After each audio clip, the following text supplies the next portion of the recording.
Fala galera, bem-vindos à parte 2 do episódio dessa semana do quadro Hashtag Pergunte a Maestro. Se você ainda não viu a parte 1, eu vou deixar ela linkada aqui em cima para você correr lá e assistir, tá bom? Mas antes, assiste tudinho esse aqui, dá o seu joinha, se inscreve, ativa o sininho para receber as notificações e compartilha com os amigos nas redes sociais. Quem sabe a gente pode responder mais perguntas de mais pessoas, não é mesmo? Então, sem mais delongas, vem comigo, hashtag Pergunte a Maestro. Quais são os tipos de vibrato? Poderia dar exemplos? E quais exercícios seriam bons para ensinar vibrato? Bom, primeiro de tudo, vibrato é um tabu entre os professores de canto, o ensino dele. A maioria dos professores de canto, há 20 anos atrás, dizia assim, quando a sua voz estiver colocada e boa, o vibrato aparece. Meu professor falava isso. Aconteceu comigo o seguinte, minha voz estava esquilando, minha voz estava rica e o vibrato não vinha de jeito nenhum. Porque havia algum tipo de, como é que eu vou dizer, hábito de straight tone na minha voz que eu não conseguia eliminar. E aí eu fui ler sobre. E o que eu descobri é que os castrati, eles, desde novos, eles eram castrados muito novos, certo? Desde novos, o primeiro ornamento que eles aprendiam era o trillo, que é um ornamento que faz shake com a laringe. Então, e que pode também, diminuído, originar um vibrato que na época do barroco era um ornamento. Então, se um menino de 12 anos, 13 anos, aprende a fazer um trilo, um shake, ou aprende a fazer vibrato, essa história de que ensinar vibrato deixa a voz balançando é um pouco esquisito. Inclusive porque tudo aquilo que eu ensino para o meu aluno, ele sabe tirar. Tudo aquilo que veio magicamente, que ele canta um dia, apareceu um vibrato aqui. Ele não vai conseguir tirar. E esses são os piores vibratos. Tirar vibrato de aluno, por exemplo, que vem cantando ópera e vai fazer musical theater, tem que fazer um straight, e ele não consegue tirar, aquele shake fica o tempo inteiro e aquilo incomoda o texto. A pessoa parece que está falando assim o tempo inteiro. Isso incomoda. Então, tirar isso é uma das coisas mais difíceis que tem. Então, eu prefiro ensinar o vibrato ao meu aluno para que ele aprenda a fazer straight tone sem vibrato nenhum. E depois coloque os vibratos. O primeiro vibrato que deve ser ensinado, na minha opinião, é o vibrato laríngeo. Por quê? Porque ele suaviza a frase. Ele tem um poder de suavização da frase. Ele enfraquece um pouco o texto. Mas como ele vai acontecer só no final, então não tem tanto problema. Ele acontece com um shake da sua laringe. É como o violinista que pega o dedo e faz esse movimento aqui. Então ele pega um pouquinho de notas. Então é um vibrato de altura. Vou dar um exemplo. Estou fazendo ele amplo para você ouvir, que tem duas notinhas. Então, são duas notas. Se você pegar e colocar isso num espectro, você vai ver duas notas. Tá bom. O segundo vibrato, que esse eu acho um pouco mais perigoso, porque é fácil de fazer e os alunos gostam, é o vibrato diafragmático, que não tem a ver com altura, e sim com o puff de ar do diafragma. Então, eu pego o meu diafragma e repito a mesma nota. Então, por exemplo, fale a vogal A 5 vezes. Isso que eu fiz, se eu continuar, é um vibrato diafragmático, que não é usado no canto lírico, salvo algumas exceções, e eu particularmente nunca uso puro. E o terceiro é o vibrato misto, onde eu faço o quê? Se o vibrato laríngeo enfraquece o texto, eu estou fazendo teatro musical, quando eu adiciono o vibrato diafragmático, eu volto a ter força no texto. Escuta essa frase. I only want to say. Quando eu vibro com o vibrato laríngeo, suaviza. Só que nessa frase, Jesus está dizendo, Jesus Christ Superstar, ele está dizendo uma coisa com muita dor, ele está preocupado. Então, se eu suavizar, parece que ele está bem. Então, eu preciso colocar um pouco de vibrato diafragmático. I only want to say. Misturei os dois.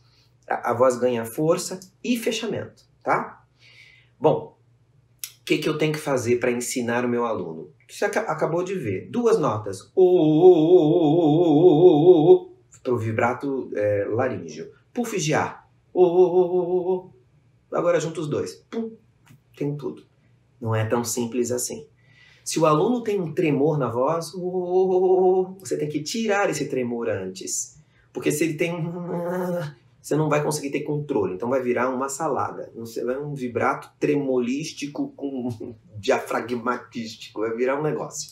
Primeiro de tudo, straight tone. Então eu consigo fazer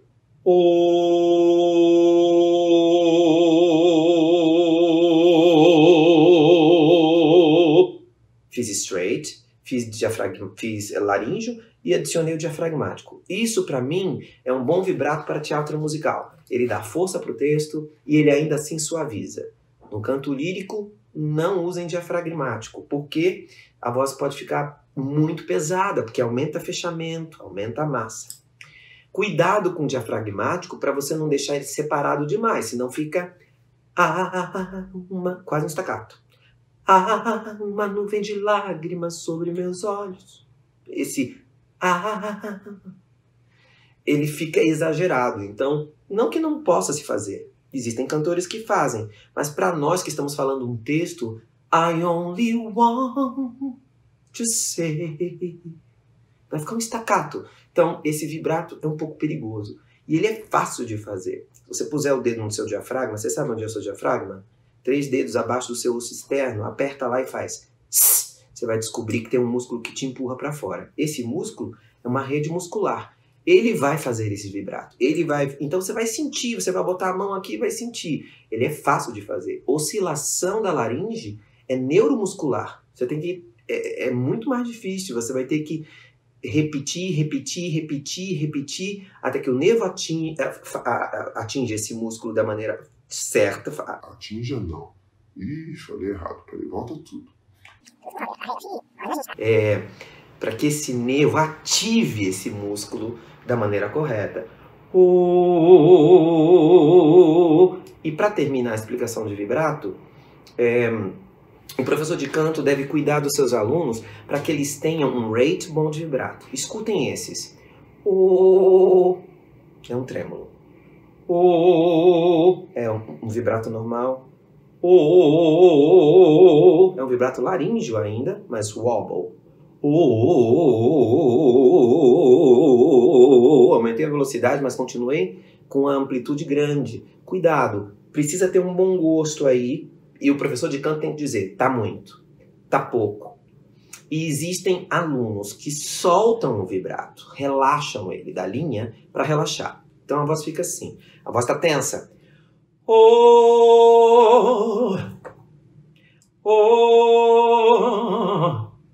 E essa soltura, ela faz com que você tire o vibrato da linha. Isso pode ser bem prejudicial, a não ser que você cante MPB. Eu sei que vou te amar, por toda a minha vida eu vou te amar. Soltar a linha não é problema aqui. Mas para um ator fazer isso, é como se a pessoa tivesse... E ela soltasse o tempo inteiro a intenção dela. É horrível para o ator. E para o cantor de ópera nem se fala, porque esse vibrato não vai projetar. Eu tenho que cantar o vibrato em cima da linha. Então se fosse Eu sei que vou te amar, seria... Eu sei que vou te amar, por toda a minha vida eu vou te amar. Eu continuo com a linha. E isso vai fazer com que o timbre fique igual, tudo fique igual, e não quando o vibrato entra e saia da linha. A maioria das pessoas que tem um vibrato wobbling, tem um vibrato wobbling porque tiram ele da linha. O que significa da linha? A linha de canto que você está cantando, tá? Muita informação de vibrato eu dei agora. Então pegue tudo isso, decupe isso. Sabe o que você faz? Separa tudo bonitinho, o que eu disse, e vai pesquisar. Vai correr atrás, vai ler livro. Vai fazer o que eu fiz, porque isso tudo que eu aprendi, não aprendi assim. No livro da doutora Silvia, ela separa os vibratos mais ou menos como eu, só que ela chama diferente. Por exemplo, o vibrato diafragmático ela chama de pulsátil, porque são pulsos de ar, são puffs de ar. Então, se eu pudesse comparar o vibrato laríngeo com um instrumento, violino, e o diafragmático, flauta. É isso que o flautista faz. Para terminar, quando eu faço esse puff de ar, altera a posição da laringe um pouco. Então, para você fazer ele puro diafragmático, tem que estar quase estacado, porque quando você faz a laringe dá uma oscilada por causa do puff. Então, às vezes a pessoa está fazendo ele quase puro diafragmático e está parecendo que ele é misto. Não é, tá? Então não é tão simples assim. Pega essa informação que eu tive e vai decupar, vai estudar, vai fazer aula, tá bom? O estilo gospel usa belting? Com certeza. Os alunos que eu mais gosto de dar aula de belting são os gospel. Sabe por quê?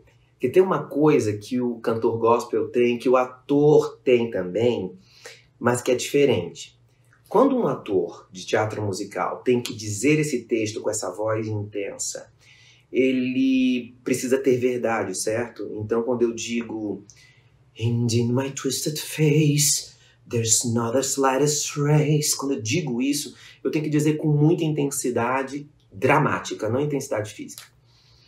E o cantor gospel, quando eles cantam as músicas deles, eles dizem isso com certeza, porque eles estão tentando convencer uma outra pessoa que aquilo é a verdade absoluta. Então, eles são muito verdadeiros, os cantores gospel. Eles vêm com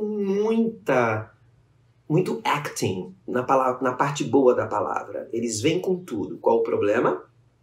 Como eles vêm com tudo, eles confundem a parte dramática com a parte física. Então, esse mesmo texto viria "And in my twisted face", e aí vem com mais massa que precisa quando ele não precisa, porque eu posso dizer com intensidade tudo o que eu quiser, sem voz nenhuma. E é isso que ele precisa aprender. Principalmente se ele faz louvor, principalmente se ele faz louvor a semana inteira. Eu tenho alunos meus gospel que são famosos e que fazem quarta, quinta, sexta, sábado e domingo nas igrejas, e aí gravam segunda e terça. É puxado, uma rotina puxada. Então você precisa aprender a diferença entre intensidade dramática e intensidade física. Tá no primeiro livro de belting isso, tá? Mas com certeza usam belting sim. E além de usar belting, o gospel brasileiro tem uma tradição de legit também. Tá? Então você vai ver um gospel influenciado pelo gospel americano, que é esse His Eyes on the Sparrow, sabe? When Jesus is my portion. Esse belting que é influenciado pelo belting americano. E você vai ver também um gospel um pouco mais legit, influenciado no Brasil pela música lírica.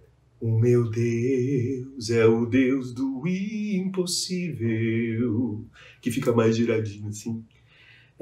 As sopranos cantando com voz de cabeça. Tem várias escolas. E depende da denominação também.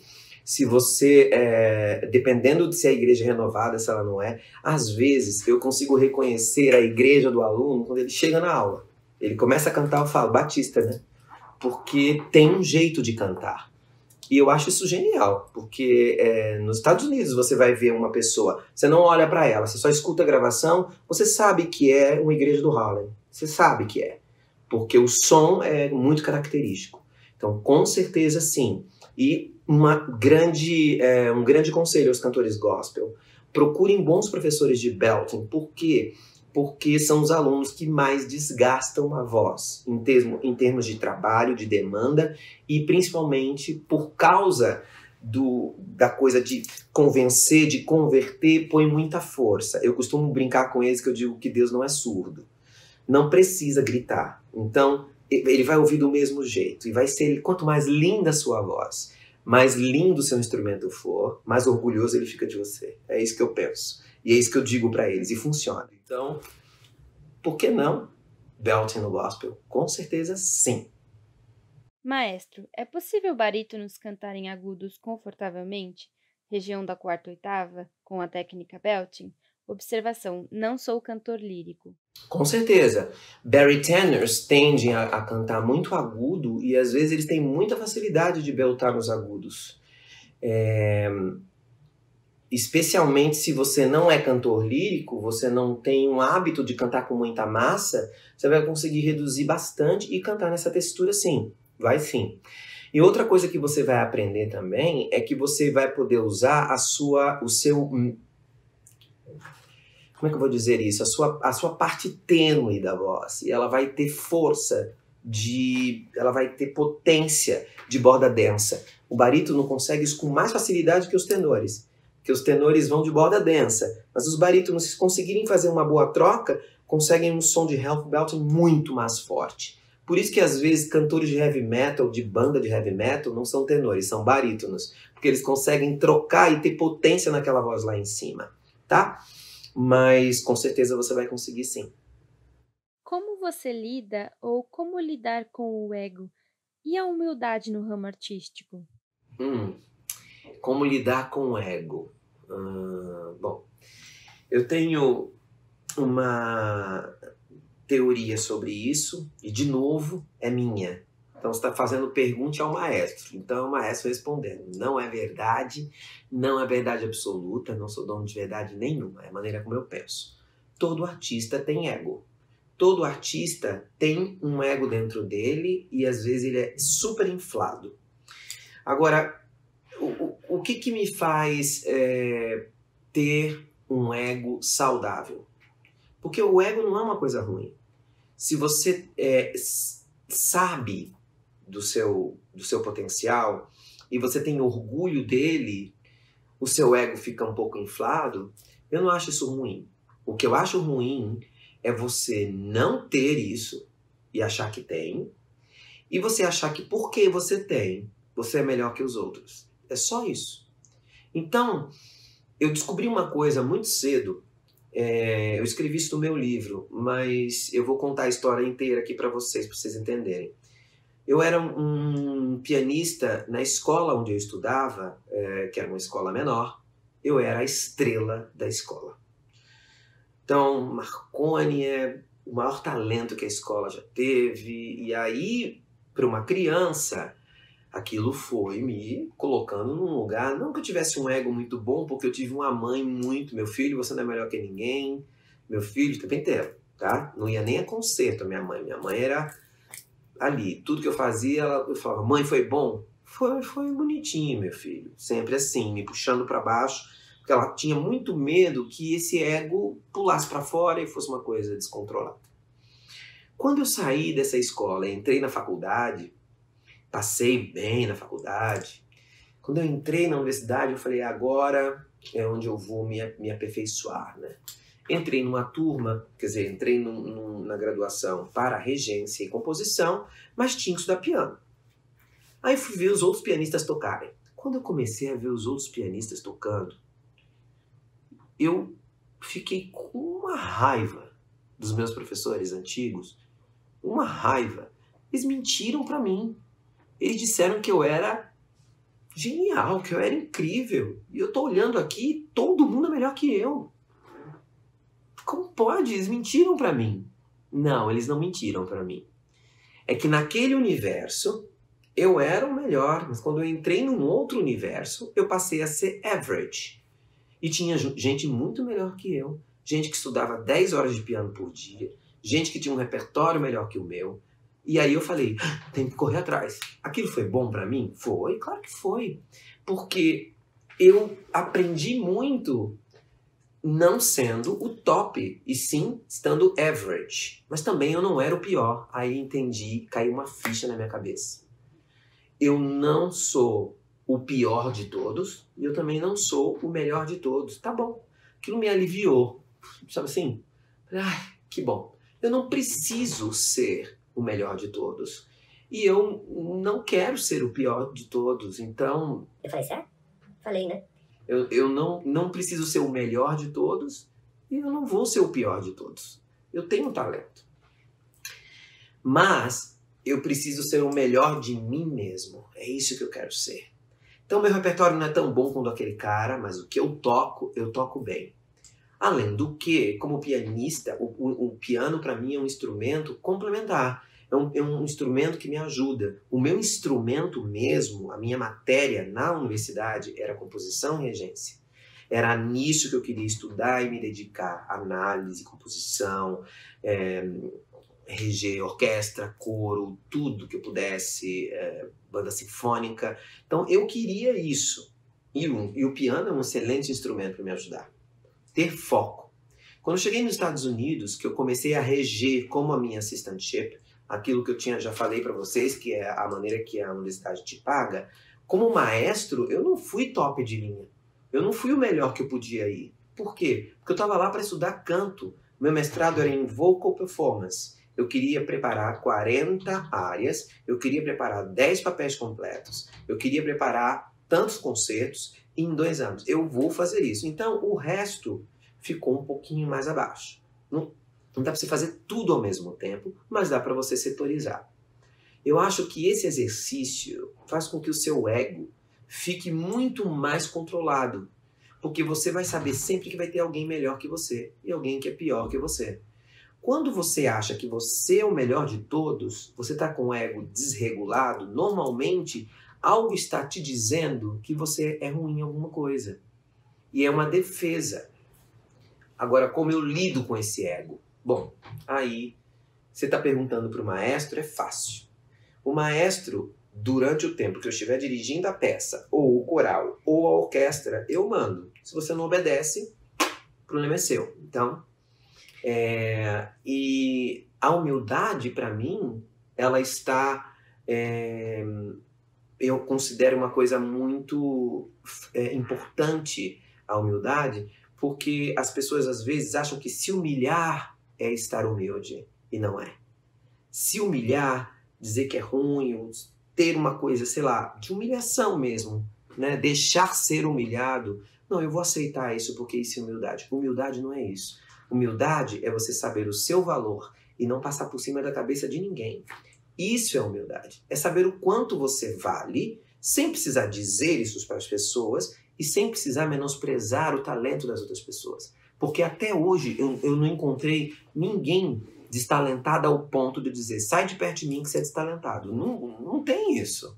Todo mundo tem um talento para alguma coisa, todo mundo tem facilidades para algumas coisas. Então, eu acho que o maestro, ele tem um poder na mão dele, ou o diretor, ele tem um poder que é quase absoluto.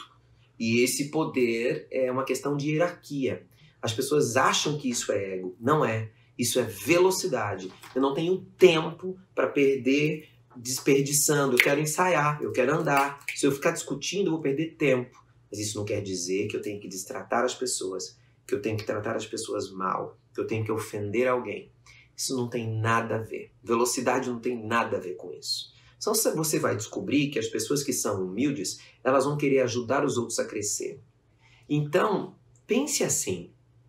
Pense que você tem que cuidar de você. Esqueça se a voz do outro é isso, ou se a voz daquele é aquilo, ou se a carreira do outro está indo bem.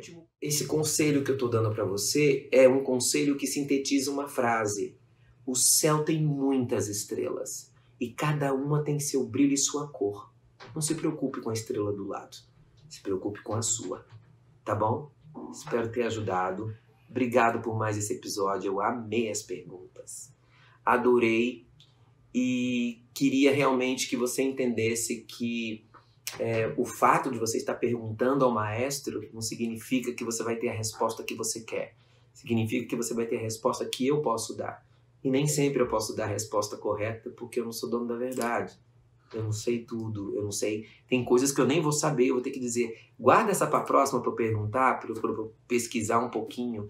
Então, espero que você entenda isso também. Espero que você esteja curtindo o quanto eu estou curtindo, né, esse quadro. E espero que a gente continue com ele durante bastante tempo. As perguntas estão aumentando e os episódios estão ficando cada vez mais repartidos, tá bom? Não tem problema. Mas a gente vai continuar aqui tentando fazer o nosso máximo para que a gente se livre o mais rápido possível dos problemas que estamos passando e tenhamos pelo menos um conteúdo para estudar. Agora você tem algumas coisas para estudar na internet e eu espero ter ajudado. Um grande beijo do seu maestro.